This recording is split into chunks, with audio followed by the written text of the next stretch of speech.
Yo, what is up? This is the Salamander Sal doing a review of the episode 170 of Fairy Tail called Smoothest. And this episode was quite good. And for those of you who don't know, in the previous episode, there was a huge fight. Actually, two fights in fact. One Laxus versus his father, Ivan, and the whole of the Raven Tail team. So Laxus was such a badass that he took it down all five of them. But the reason why Laxus was fighting his own father was because his father wanted to know something called Historia something, which is apparently Fairy Tail's darkness.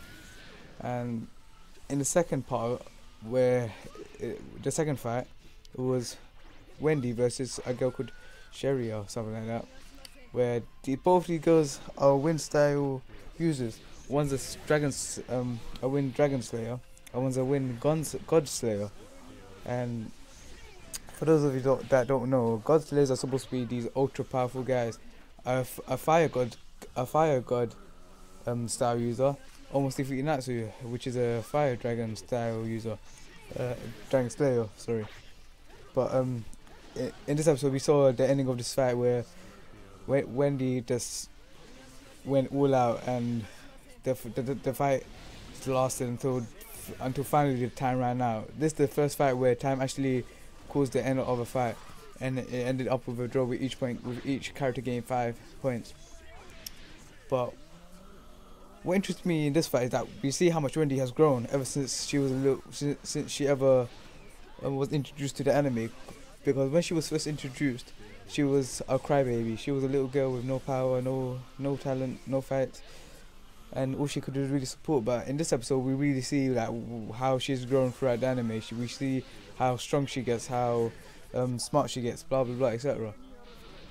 And then after, the second part of the fight comes up, where not the second fight. The second part of the anime comes up where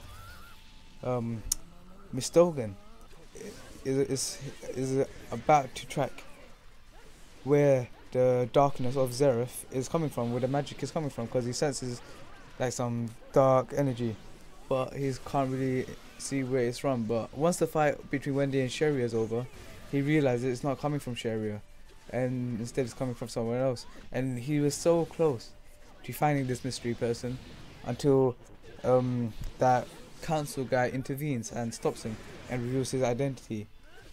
And that was really annoying when that happened, because he was so close. I actually wanted to know why is Zer's power in this tournament, like what's behind all this tournament, like what's the story behind it. But because of this stupid council guy, he ruins it.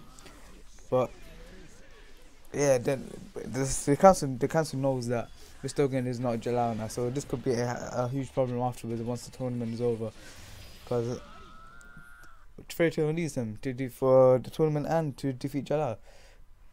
And plus, we also see from group members of Mermaid Tail also showing up, where we see them they see Jalal. Sorry, they actually get to see Jalal, and they have this thought that Jalal is still such a bad guy. He's still the cause of all their misery. But now Jalal's changed. He's no longer that bad guy, but they don't know that yet. So now they think that Fairy Tail's behind it because they're hiding him. And now this is gonna cause a lot of confusion and a lot of fights in the future.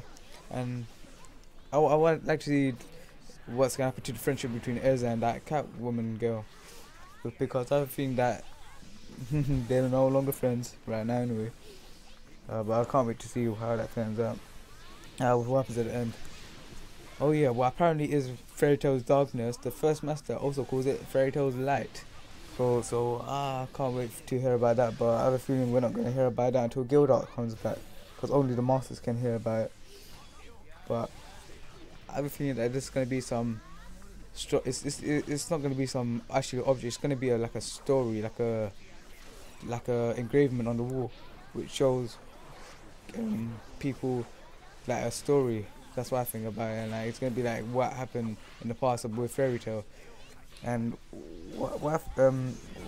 And when Laxus becomes curious, the first master shows up and says it is very show's light, not its darkness, and she blames himself for Ivan trying to get a hold of this information because she is the one that chose who the second master should be, and because of this, the information got leaked out because he had fallen into the darkness, and now a whole lot more people know about it, which will cause trouble because a lot of people want to get hold of this great power, great information, whatever you call it.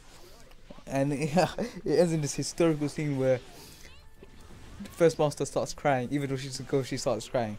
And normally masters are supposed to be these super powerful beings where like they're supposed to be one of the top wizards in the world, and to see a great and powerful wizard such as she crying, man, it was such a really funny moment. And the third master and Lexi was all freaking out. They didn't know what to do. We were like, Lexus, hug her.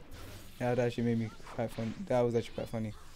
But that was about it. What happened in this episode? We got to see how Wendy changed. We got to see like we got to see Mr. Hogan's identity finally revealed and almost came close to revealing Jalal's that Zeref mystical energy revealed. We almost got to see that, but because of that stupid council guy, it never happened.